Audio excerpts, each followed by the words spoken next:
Praise the Lord. இயேசுவின் நாமத்தில் உங்களுக்கு அன்பின் வாழ்த்துக்கள். எல்லாரும் நல்லா இருக்கிறீங்களா? கர்த்தருக்குள்ளாக இன்னைக்கு கூட ரொம்ப முக்கியமான அழகான ஒரு வார்த்தை என்னன்னு சொல்லி பார்க்கலாமா?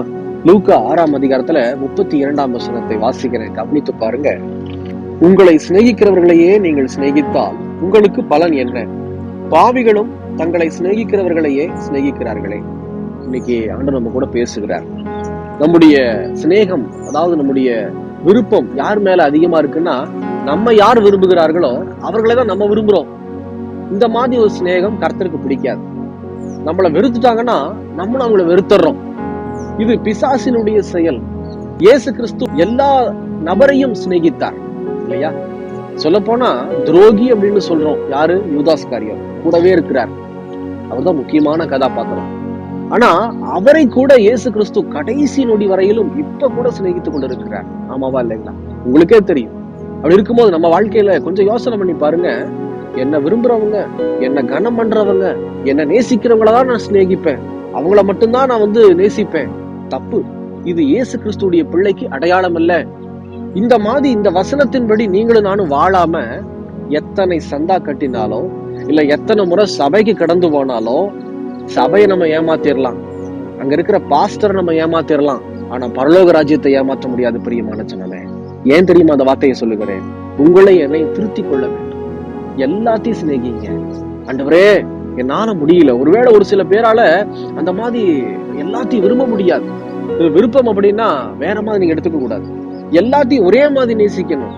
என் சகோதரன், என் சகோதரி அப்படின்னு சொல்லி உங்களுடைய விருப்பம் அவங்க மேல அப்படிப்பட்டதா இருக்க வேண்டும். அவங்களுக்கு உதவி செய்யணும், அவங்களுக்காக ஏதாவது உங்களால முடிஞ்சதை செய்ய வேண்டும், அவங்களுக்காக ஜெபிக்க வேண்டும்.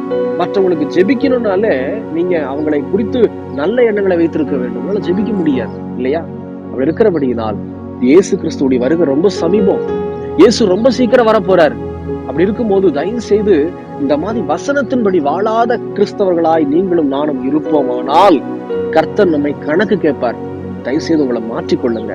கர்த்தருடைய வருகைக்கு ஆயத்தமாகுங்க. வசனத்தின்படி வாழ இன்னைக்கே ஒப்பு கொடுங்க. தயவு செஞ்சு இடத்துல நான் கேட்கிறேன், இன்னைக்கே ஒப்பு கொடுங்க. என்னால முடியல ஆண்டவரே, அவங்கள சிநேகிக்க முடியல ஆண்டவரே, எனக்கு வெறுப்பு ஜாஸ்தியா இருக்குது, என்னிடத்துல கொஞ்சம் வெறுப்பை தூக்கி போடுங்க. நான் உண்மை போல மாறணும்.